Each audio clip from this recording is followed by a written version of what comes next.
Bismillahirrahmanirrahim. Assalamualaikum warahmatullahi wabarakatuh. Sebelumnya saya ucapkan terima kasih banyak kepada moderator yang telah memberikan saya waktu dan tempatnya. Di sini saya akan menjelaskan tentang pengertian dan pengembangan pendekatan antropologi. Sebelumnya kita harus mengetahui terlebih dahulu nih apa arti dari antropologi. Jadi antropologi di sini berasal dari bahasa Yunani yaitu anthropos yang artinya manusia atau orang dan logos yang berarti wacana.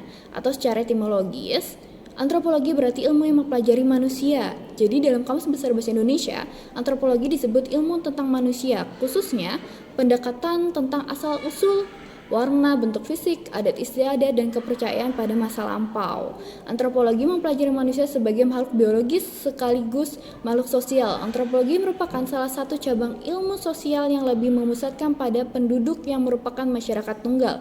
Dalam arti apa nih? Dalam arti kesatuan masyarakat yang tinggal di daerah yang sama. Nah, di sini terdapat beberapa yang mengartikan antropologis. Yang pertama yaitu menurut James L. Pocock, yaitu antropologis itu menitik beratkan pada aspek pemahaman kemanusiaan dalam bentuk keanekaragaman yang secara menyeluruh. Nah, sedangkan menurut Edward Tyler mendefinisikan antropologi sebagai hasil perilaku pada giliran mengakumulasikan dan mentransmisikan pengetahuannya. Dan juga di sini ada juga menurut Gerd Janningrad menyatakan bahwa antropologi adalah ilmu yang mempelajari umat manusia pada umumnya dengan mempelajari aneka warna, bentuk fisik, masyarakat serta kebudayaan yang dihasilkan. Nah, terdapat buku yaitu pengantar ilmu antropologi Gerd Janningrad juga menyebutkan bahwa ada 7 unsur kebudayaan yang dapat ditemukan pada semua bangsa di dunia. 7 unsur ini yang pertama yaitu bahasa, kedua sistem pengetahuan, 3 organisasi sosial, 4 sistem peralatan dan teknologi, 5 sistem mata pencaharian, 6 sistem religi, dan yang ketujuh yaitu kesenian. Jadi antropologi sebagai sebuah ilmu kemanusiaan itu sangat sekali berguna untuk memberikan ruang studi yang lebih elegan dan luas, sehingga nilai-nilai dan pesan keagamaan bisa disampaikan pada masyarakat yang heterogen. Antropologi adalah sebuah ilmu yang didasarkan oleh observasi gartisigasi yang luas tentang kebudayaan, menggunakan data yang terkumpul dengan menetralkan nilai, analisa yang tenang, yaitu tidak memihak pada satu pihak ya, menggunakan metode kongrativi. Tugas utama antropologi itu apa? Yaitu studi tentang manusia adalah untuk memungkinkan kita memahami diri kita dengan memahami kebudayaan lain. Jadi antropologi di sini menyadarkan kita tentang kesatuan manusia secara esensial dan karenanya membuat kita saling menghargai satu dan lainnya. Apalagi manusia itu ya adalah makhluk sosial ya yang tidak bisa hidup sendiri. Selanjutnya definisi yang lain antropologi adalah studi tentang manusia dalam semua aspek. Meskipun sebagian besar antropologi telah menulis seolah-olah semua aspek seolah-olah mereka mampu, secara keseluruhan antropologi sosial telah mengkonsentrasikan dirinya mempelajari manusia dalam aspek sosialnya, yakni hubungan dengan orang lain dalam masyarakat yang hidup. Tentu saja antropologi tertarik kepada manusia. Kenapa? Karena mereka adalah bahan mentah di mana dia bekerja sebagai seorang antropologi sosial. Bagaimana perhatian utamanya adalah dengan apa manusia itu berbagi dengan yang lainnya. Mereka mengkonsentrasikan diri mereka utamanya terhadap hal-hal yang bersifat kebiasaan dan secara relatif mempertahankan ciri-ciri manusia di mana mereka akan terjadi. Nah, antropologi di sini juga sebagai ilmu yang mempelajari manusia menjadi sangat penting untuk memahami agama. Jadi antropologi mempelajari tentang manusia dan segala perilaku mereka untuk dapat memahami perbedaan kebudayaan manusia. Dibekali dengan pendekatan yang holistik dan komitmen antropologi akan pemahaman tentang manusia. Maka sesungguhnya antropologi itu merupakan ilmu yang penting untuk mempelajari agama dan interaksi sosialnya dengan berbagai budaya. Dan antropologi di sini juga bisa disebut sebagai disiplin ilmu dan cabang ilmu pengetahuan sosial yang memfokuskan kajiannya pada manusia. Jadi kajian antropologi ini setidaknya dapat ditelusuri pada zaman kolonial di era penjajahan yang dilakukan oleh bangsa barat terhadap bangsa-bangsa Asia, Afrika, dan Amerika Latin serta suku Indian. Selain menjajah, mereka juga menyebarkan agama Nasrani. Jadi setiap daerah jajahannya ditugaskan pegawai kolonial dan misionaris. Selain melakukan petugasnya, mereka juga membuat laporan mengenai bahasa, ras, adat istiadat, upacara-upacara, sistem kekerabatan, dan lainnya yang dimanfaatkan untuk kepentingan jajahan. Jadi perhatian serius terhadap antropologi dimulai dari abad 19. Pada abad ini antropologi sudah digunakan sebagai pendekatan penelitian yang difokuskan pada kajian asal-usul manusia.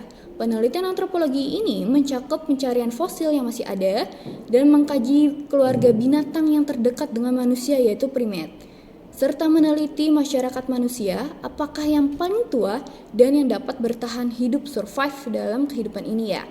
Pada waktu itu semua dilakukan dengan ide kunci, ide tentang evolusi.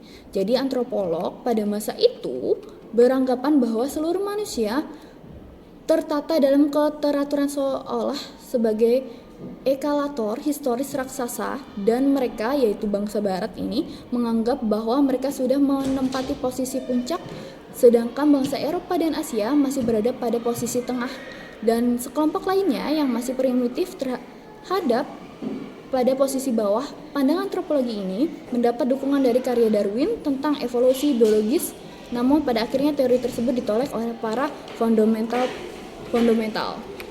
Jadi berikut yang dapat saya jelaskan. Selanjutnya saya kembalikan kepada moderator. Baik, selanjutnya saya akan menjelaskan tentang karakteristik dasar pendekatan antropologi. Salah satu konsep kunci terpenting dalam antropologi modern adalah holisme, yakni pandangan bahwa praktek-praktek sosial harus konteks dan secara esensial dilihat sebagai praktek yang berkaitan dengan yang lain dalam masyarakat yang sedang diteliti. Para antropologi harus melihat agama dan praktek pertanian, kekeluargaan, politik, magic, dan pengobatan secara bersama-sama. Maksudnya, agama tidak bisa dilihat sebagai sistem otonom yang tidak terpengaruh oleh praktik-praktik sosial lainnya. Karakteristik antropologi bergeser lagi dari antropologi makna ke antropologi interpretatif yang lebih global, seperti yang dilakukan oleh Sigurds. Penelitian seperti ini harus dilakukan dengan cara tinggal di tempat penelitian dalam waktu yang lama, agar mendapat tafsiran dari masyarakat tentang agama yang diamalkannya. Jadi, pada intinya, setiap penelitian masing-masing dan siapa saja yang ingin melakukan penelitian dengan pendekatan antropologi bisa memilih contoh yang telah ada atau menggunakan pendekatan baru yang diinginkan. Selanjutnya, objek kajian dalam antropologi. Berdasarkan uraian tentang perkembangan antropologi di atas, maka secara umum objek kajian antropologi dapat dibagi menjadi dua bidang, yaitu antropologis fisik yang mengkaji makhluk manusia sebagai organisme biologis, dan antropologi budaya dengan tiga cabangnya, arkeologi, linguistik, dan etnografi. Meski antropologi fisik menyibukkan diri dalam usahanya melacak asal-usul nenek moyang manusia serta memusatkan studi terhadap variasi umat manusia, tetapi pekerjaan para ahli di bidang ini sesungguhnya menyediakan kerangka yang diperlukan oleh antropologi budaya. Sebab itu tidak ada kebudayaan tanpa manusia. Selanjutnya, aplikasi pendekatan antropologi dalam studi Islam. Pendekatan antropologi dalam studi Islam mengkaji dan umat Islam yang dimaksudkan di sini adalah sebuah pendekatan antropologi budaya dan antropologi sosial yang digunakan sebagai sebuah metode untuk fenomena keberagaman umat Islam. Mengkaji fenomena keagamaan dengan menggunakan pendekatan antropologi dapat dianggap sebagai upaya untuk memahami agama dari berbagai sudut pandang yang berbeda-beda. Melalui pendekatan antropologi, sebagaimana disebut Abu Dinata, sosok agama yang berada pada dataran empirik akan dapat dilihat serat-seratnya dan latar belakang mengapa ajaran agama tersebut muncul dan dirumuskan. Antropologi berusaha mengkaji hubungan agama dengan pranata sosial yang terdapat dalam masyarakat. Misalnya mengkaji hubungan agama dengan kondisi ekonomi dan politik. Dengan menggunakan pendekatan antropologi, dapat diketahui bahwa doktrin-doktrin dan fenomena-fenomena keagamaan ternyata tidak berdiri sendiri dan tidak pernah terlepas dari jaringan institusi atau kelembagaan sosial kemasyarakatan yang mendukung keberadaannya. Inilah makna pendekatan antropologi dalam memahami fenomena-fenomena keagamaan. Dengan demikian, pendekatan antropologi di sini dapat diartikan sebagai sebuah pendekatan yang dapat dijadikan sebagai metode untuk mengkaji bagaimana fenomena-fenomena keagamaan dapat muncul di tengah-tengah masyarakat, serta bagaimana keterkaitan fenomena-fenomena tersebut dengan jaringan berbagai institusi dan kelembagaan sosial yang telah mendukung kemunculannya. Baik, terima kasih. Selanjutnya akan kami jelaskan tentang urgensi pendekatan antropologi dalam studi Islam. Pendekatan antropologi sangat penting untuk memahami agama Islam, karena konsep manusia sebagai khalifah atau wakil Tuhan di bumi, misalnya, merupakan simbol akan pentingnya posisi manusia dalam Islam.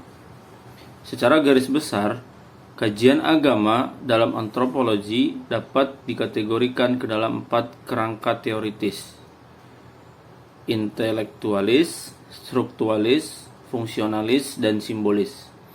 Pendekatan antropologi dalam memahami agama dapat diartikan sebagai salah satu upaya memahami agama dengan cara melihat wujud praktis keagamaan yang tumbuh dan berkembang dalam masyarakat. Antropologi dalam kaitan ini sebagai mana dikatakan Dewan Raharjo lebih mengutamakan pengamatan langsung, bahkan sifatnya partisipatif. Penelitian antropologi yang induktif, yaitu turun ke lapangan tanpa berpijak pada atau setidak-tidaknya dengan upaya pembebasan diri, kungkungan teori formal yang pada dasarnya sangat abstrak, sebagaimana yang dilakukan di bidang sosiologis dan lebih-lebih ekonomi yang menggunakan model-model matematis. Karl Marx sebagai contoh melihat agama sebagai opium atau candu masyarakat, sehingga mendorongnya untuk memperkenalkan teori konflik atau yang biasa disebut dengan teori pertentangan kelas.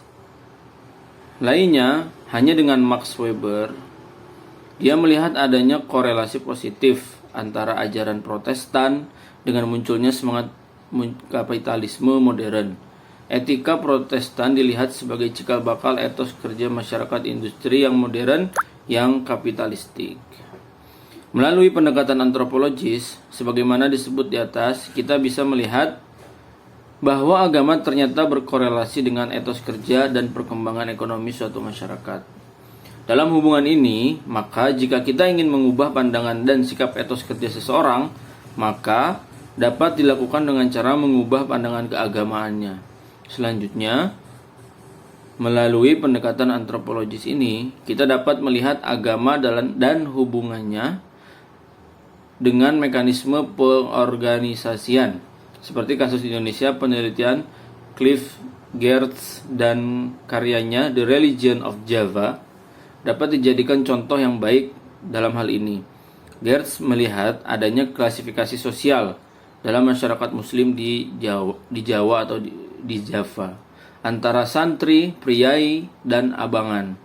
Dia juga menegaskan bahwa selamatan merupakan pola kompromi kebudayaan sikap dan gaya retorik yang diwujudkannya dalam berbagai variasi yang dibawa ke dalam nuansa kehidupan keagamaan. Selamatan ini berfungsi sebagai pembuka jalan proses sosial hubungan antara Islam dan tradisi lokal sebagai simbol-simbol ritual.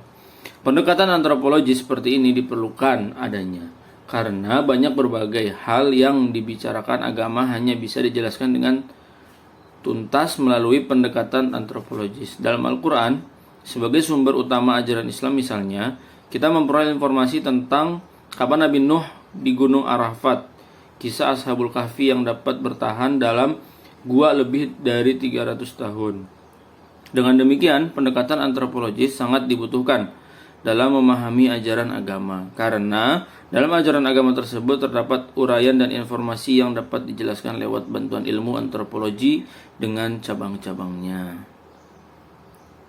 Dengan demikian, pendekatan antropologi dalam studi Islam sangatlah diperlukan. Islam dimaksud di sini adalah Islam yang telah dipraktikkan dalam kehidupan sehari-hari, Islam yang telah melembaga dalam kehidupan suku, etnis, kelompok atau bangsa tertentu, Islam yang telah terinstitusionalisasi dalam kehidupan organisasi sosial, budaya, politik, dan agama.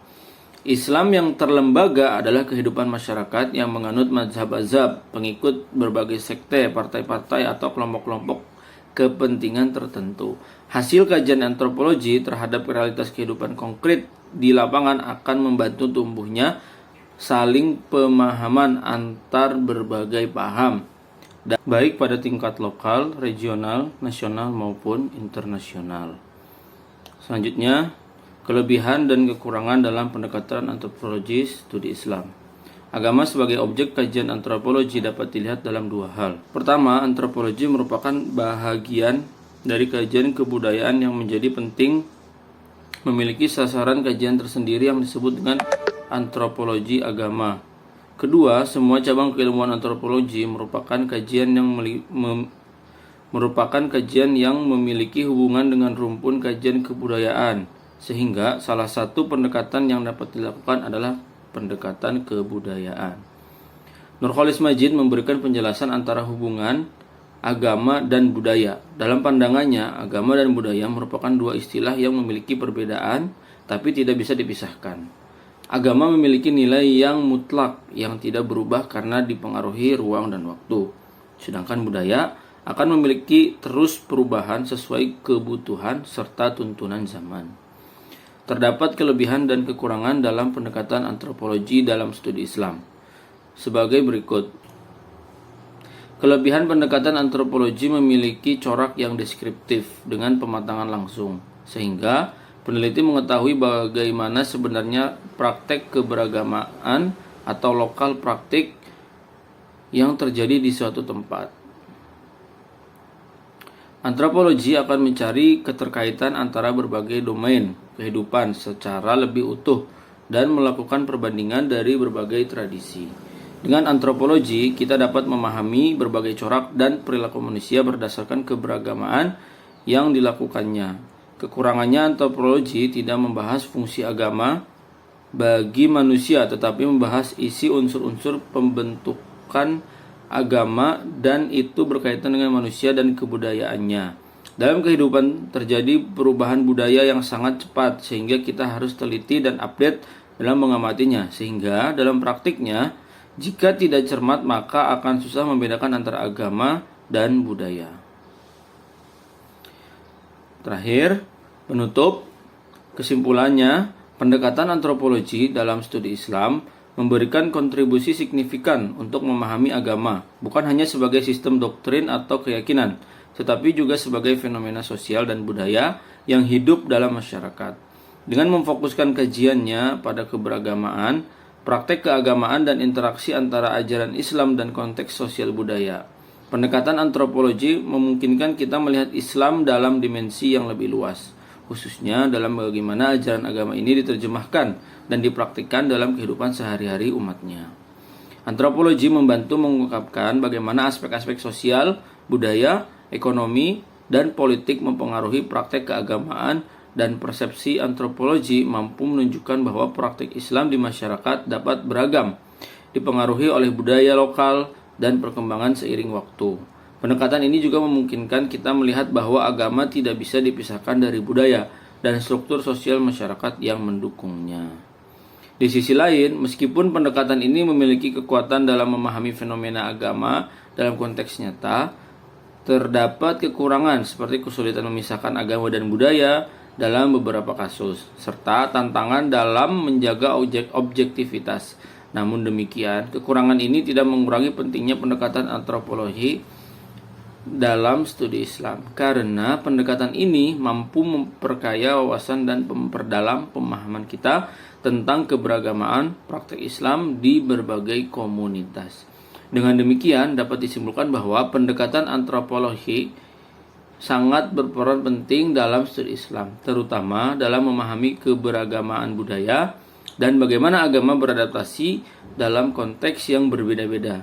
Pendekatan ini memberi kontribusi bagi tumbuhnya pemahaman yang lebih inklusif dan apresiatif terhadap berbagai cara umat muslim menjalankan agamanya, serta bagaimana mereka menjalin hubungan antara nilai-nilai Islam dan realitas budaya yang ada di sekitarnya. Mungkin itu saja yang bisa kami sampaikan.